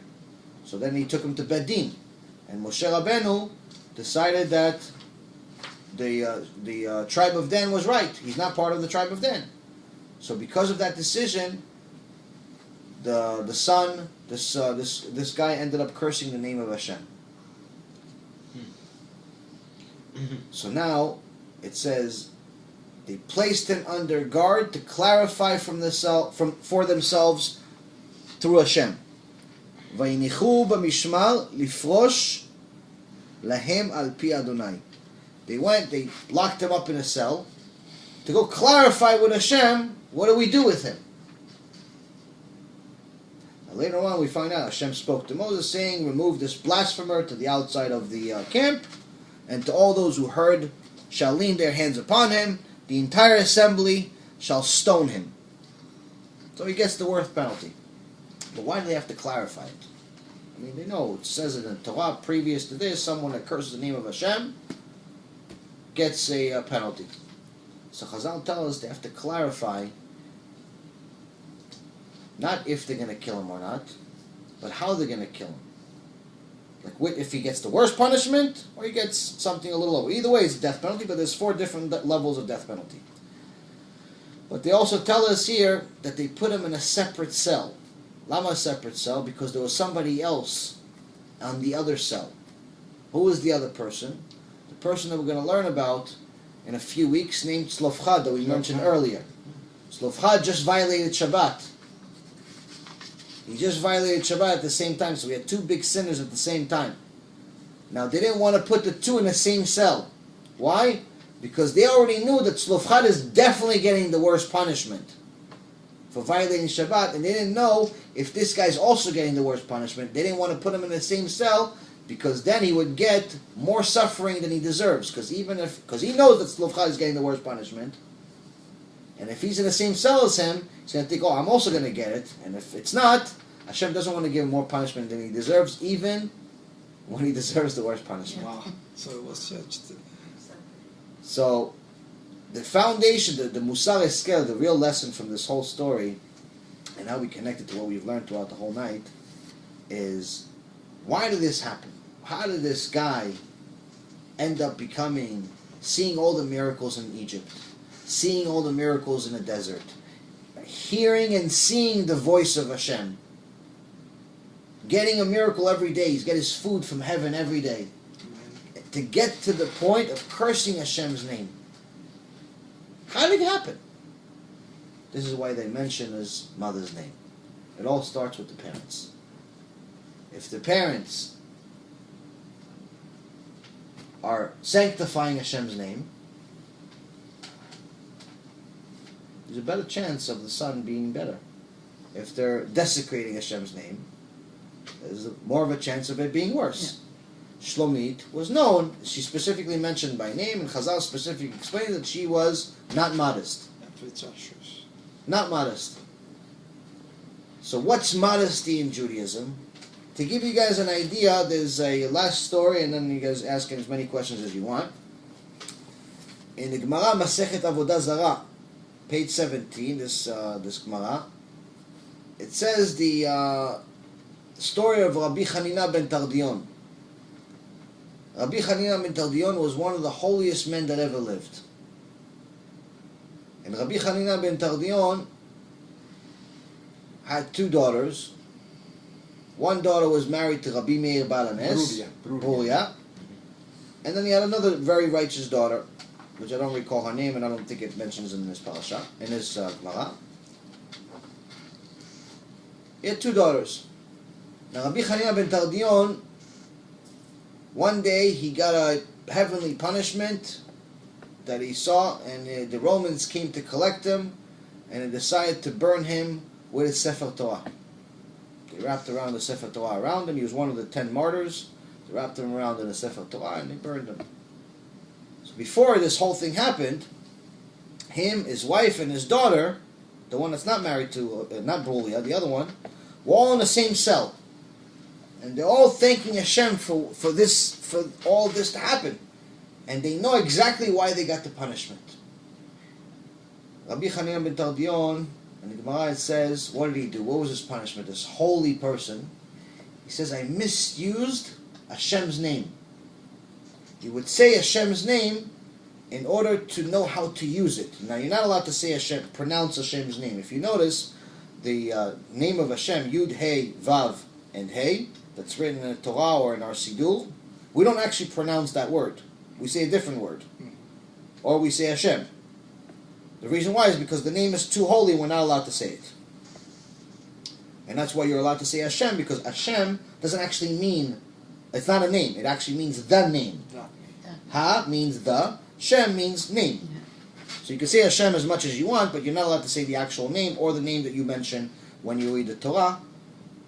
Even though it means my Lord, Adonai means my Lord, you're not allowed to just say it for no reason. You're only allowed to say it when you're reading Torah or when you're praying, specifically reading a verse. But he was saying the actual real name for the purpose of learning how to use it, and it's allowed to do that. It's allowed to say the name of Hashem if you're doing it for that purpose, if you're that giant of a sage. But he made a small, tiny error where he did it in a place where somebody else heard him. That's it. He did it in a place where somebody else heard him.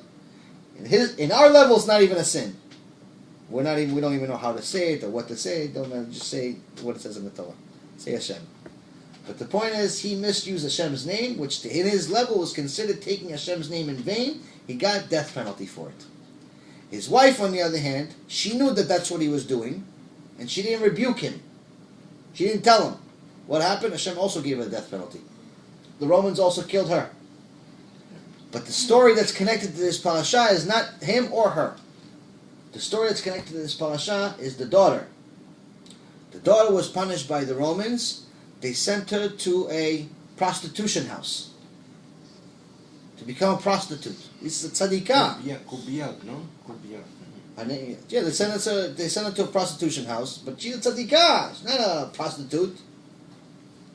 Why? She says, one day I was walking around and a few Romans made a comment that they liked the way I walk. That's it. They liked the way I walk. And I like to hear that. So I walked a little extra nice. That's it. She didn't wear a mini skirt. She didn't wear a tank top. She didn't go with a bikini. No. She walked extra nice. For that, HaShem punished her. The end of the story of her is actually Bruria comes to Rabbi Meir Baal HaNes, and she says, this cannot be that my sister, my tzadikah's sister, is in a prostitution house. Do something. So Rabbi Meir takes a bag, fills it up with gold coins, and he puts on a costume to look like a Roman, and he goes to the prostitution house, as like he's a customer. So I'm looking for someone, and he finds her. And he prays before he gets into the place. He prays to HaShem. He says, HaShem, if she hasn't been touched by any man, then please make miracles for me. But if even one person touched her, don't make any miracles. So he gets there and he asks, okay, I want to be with you. She says, no, I'm sorry, sir. It's my time of the month. I can't be with anyone. He says, okay, that's clever. She says, yeah, okay, so I'll just wait for you for a few days. He goes, no, sir. It's going to be a while. Okay, so I'll buy you. I'll buy you from the place. She goes, sir, what are you crazy about me for? Everyone else is much prettier. I'm the ugliest one here. Go somewhere else. So Rabbi Meir says, she's a very, very clever woman. If she says this to me, she probably says this to all the customers. So no one touched her. So then he goes back to the guard and he says, listen, I want to buy her. Now she doesn't know it's Rabbi Meir. I want to purchase her, I want to take her. No, listen, I can't sell it to you because if the Romans find out that I sold one of the girls, they're going to kill me. He goes, okay, here's a bag of gold. It's enough money for you to pay them a bribe and enough money for you to be rich. He goes, yeah, but what if they want to kill me anyway? He says, if anyone comes to attack you or anyone wants to kill you, just say what I tell you. He goes, what? It was, Elah de Rabbi Meir aneni. The God of Rabbi Meir, answer me. He goes, how do I know this works? He goes, you see those dogs that you have in the entrance? He goes, yeah, the killer dog. He goes, yeah, release them. He goes, no, if I release one of them, he's going to kill you in 5 minutes. He's going to make you into a bone. He goes, release all of them. Release the dogs. So the guy says, you sure? He says, yeah. He released the dogs. And Rabbi Meir says, Allah da Rabbi Meir aneni. The God of Rabbi Meir, answer me. And the dogs became little puppies and became his best friends. So the guy saw that this is a special person. He took the money, he took the girl, and he saved her. But this is also where Rabbi Meir got his name, Rabbi Meir Baal HaNes. Rabbi Meir, the owner of miracles. Point of the story is that if this tzadikah got such a harsh punishment, the way she almost lost her everything for walking. Just nice. Walking nice, being modest. I could definitely guarantee she was more modest than any rabbanit in the world today. Covered from head to toe in every single way.